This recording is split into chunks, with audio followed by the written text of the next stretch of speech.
Details on the men police say are connected to the accident straight ahead. Plus, officers in our area trade the badge and gun for boots and a bull, all for a good cause. We'll take a closer look at the Cops on Bulls event in Fort Smith coming up. But first, we want to say good morning to all of you. Thanks for waking up with 5 News this morning. I am Meredith Marney. Here's a look at what we're waking up to this morning. This shot coming in from Rogers from our Embassy Suites iCam. Here's Melissa with a quick look at weather where you live. Melissa, good morning to you. Good morning, Meredith. Isn't that shot pretty? The shot of Northwest Arkansas also. You can see the sun starting to rise out there. The colors are beautiful, and today it's going to be beautiful. Notice the temperature. It's much cooler than where we have been. Almost 10 degrees cooler in Fayetteville than where they were this time yesterday. So where are we on the thermometer? Not too bad. Low to mid 70s in the River Valley. Actually, not even mid 70s, low 70s, 72 in Fort Smith. Up in Northwest Arkansas, warmest temperature we're seeing is over in Bentonville, where it's 70. That dew point, also light out there. Not bad at all. When it starts to get in the upper 60s, in low 70s, that's when it starts to feel really muggy outside. And today, it's not going to be nearly as muggy. We're looking at the coolest day of the next 7. And not only is it cooler, but it's not as humid. So it's a great day to get outside for Father's Day if you don't have any plans yet.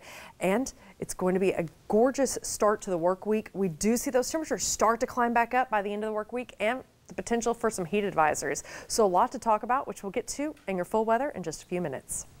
All right, thank you, Melissa.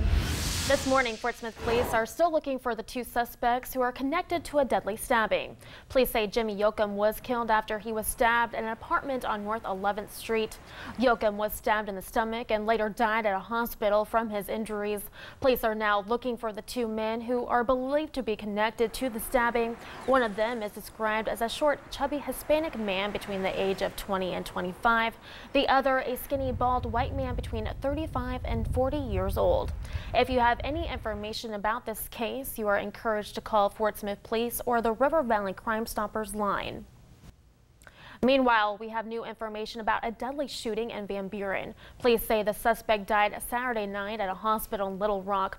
Police found 2 men with gunshot wounds yesterday morning after receiving reports of a shooting at a home on the 3800 block of James Court. The victim was pronounced dead at the scene. No other information has been released about the shooting at this time.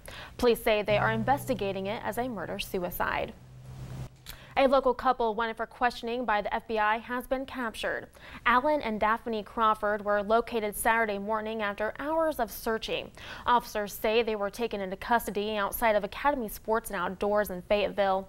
Both have been booked into the Washington County Jail on drug and firearm possession charges, as well as child endangerment charges. The 2 were wanted by the FBI after being arrested in separate incidents this week on suspicion of terroristic threatening. Daphne is accused of threatening a waitress at Mel's Diner in Prairie Grove, saying to the waitress, quote, "People like you are the reason we kill." Her husband, by the way, Alan, is accused of threatening to kill a car lot owner in Fort Smith. The FBI released a statement saying the 2 are being questioned as part of a federal investigation, but say they are not aware of any threats to the public. Thousands of people attended a professional soccer game in Orlando, Florida last night. It's the first major event with big crowds since the shooting last weekend. The community is determined to stay strong as the victims' families bid them a final farewell during funeral services. Weida Jang has the story.